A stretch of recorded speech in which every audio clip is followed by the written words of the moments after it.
Hello everyone, welcome back to the channel. In this video, I'm going to create a quick in-depth comparison review about these two IT managers platform, which is Atera and NinjaOne. So to get started with the in-depth review and comparison about these two IT platforms.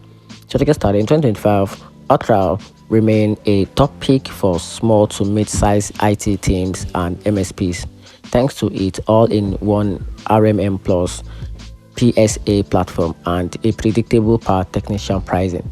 It offers a core features like remote monitoring, patch management, AI assistant diagnostics, which is Action AI, and built-in updates tools. Its interface is clean and easy to use with mobile access and a wide script library, making it great for tech managing multiple clients on a tight budget.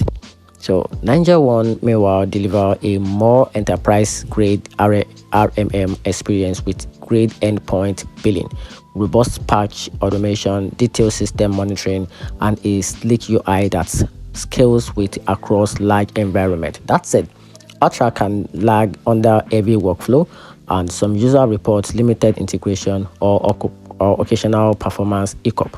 So NinjaOne costs more per endpoint, and while it offers a deep control, it may be more than smaller teams need.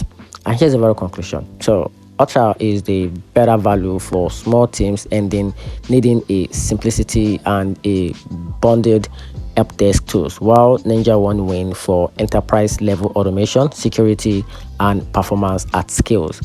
And that's it. Hope you find the review a little bit more helpful. So if you did, turn on the notification button and subscribe for more, because it really helps me out. And thanks.